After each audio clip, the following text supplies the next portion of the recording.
Salam, selamat malam Bapak Ibu Saudara-saudari yang dikasihi Tuhan. Jumpa kembali dengan saya Seth Ferry di sini dalam renungan malam Pendeta Dr. Erastus Sabdono. Malam hari ini bertemakan penyesalan di kekekalan. Banyak orang Kristen berbicara tentang Tuhan, mengenai Yesus, tetapi tidak pernah menemukan Dia. Mereka hanya merasa bertemu di dalam fantasinya melalui khotbah, buku-buku yang dibaca, atau melalui pendidikan sekolah tinggi teologi. Hal ini sudah menjadi penyakit banyak orang Kristen, aktivis, bahkan pendeta. Temuilah Tuhan secara langsung, karena Allah itu hidup. Perkarakanlah masalah kita di hadapan Tuhan terus-menerus, sampai kita benar-benar mengerti apa maksud Tuhan di balik semua peristiwa yang kita alami. Jadi jangan kita memaksakan diri atau kehendak kita untuk segera bisa keluar dari masalah. Justru kita harus menemukan hikmat dan pelajaran rohani yang bisa kita timba. Boleh kita terima dari persoalan yang dihadapi.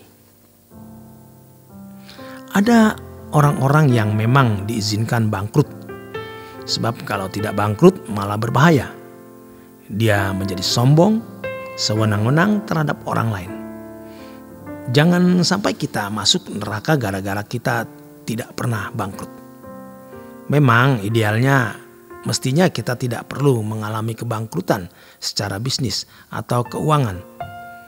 Kalau kita bisa dinasihati Tuhan dari hari ke hari, dari minggu ke minggu, dibentuk lewat suara Tuhan melalui khotbah, melalui nurani, maka Tuhan tidak perlu menghajar atau memberi pelajaran kepada kita melalui persoalan hidup yang berat.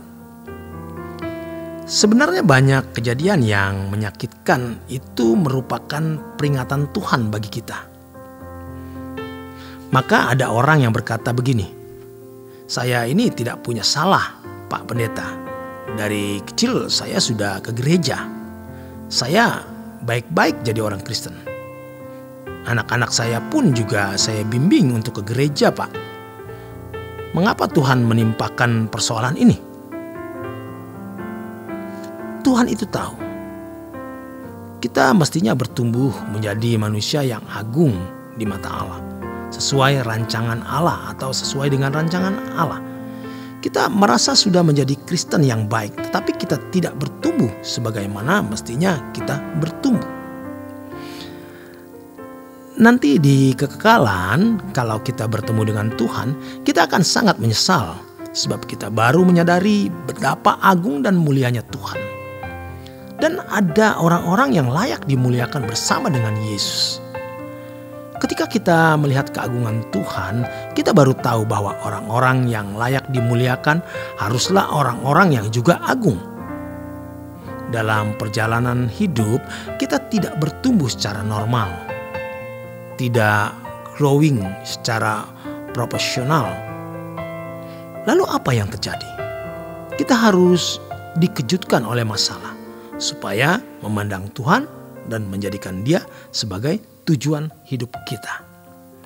Sayangnya banyak orang Kristen yang kadang-kadang dijelaskan juga tidak mau mengerti. Malah berkata, "Apa salahku sampai aku harus mengalami keadaan ini?" Mungkin memang tidak salah, tetapi tidak salah menurut dirinya sendiri. Sedangkan di mata Tuhan, orang itu tidak bertumbuh. Sementara kesempatan hidup hanya satu kali di dunia ini.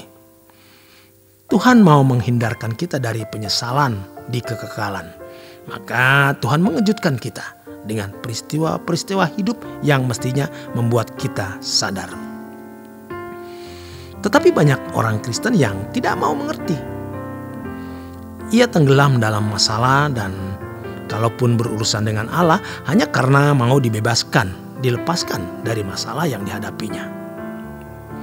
Padahal Masalah yang terbesar itu bukan masalah itu sendiri. Masalah yang terbesar yaitu di kekekalan. Semua kita adalah pewaris-pewaris kerajaan surga.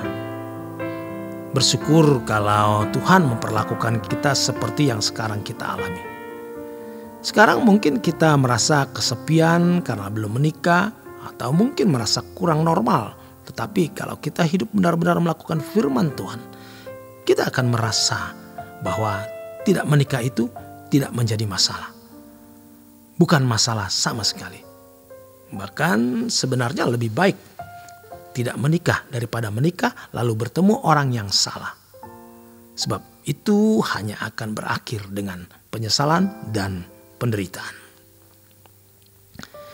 Kita akan diperbudak oleh pasangan, dikuasai kuasa gelap, sehingga kita justru terhanyut dalam kehidupan yang merenggut kemanusiaan kita. Kita akan kehilangan kemanusiaan karena menikah dengan orang yang salah. Tetapi apapun keadaan kita, mestinya itu di dalam kehendak Allah. Menikah atau tidak menikah, itu di dalam kehendak Allah. Jadi kalau kita belum atau tidak menikah, jangan merasa kurang lengkap. Jangan melecehkan Tuhan dengan pikiran yang demikian. Kita bisa menjadi kekasih Tuhan. Hal itu indah sekali. Lebih indah daripada menikah atau memiliki kebahagiaan dunia ini. Demikian kebenaran firman Tuhan malam hari ini. Selamat berjuang, selamat beristirahat. Tuhan memberkati.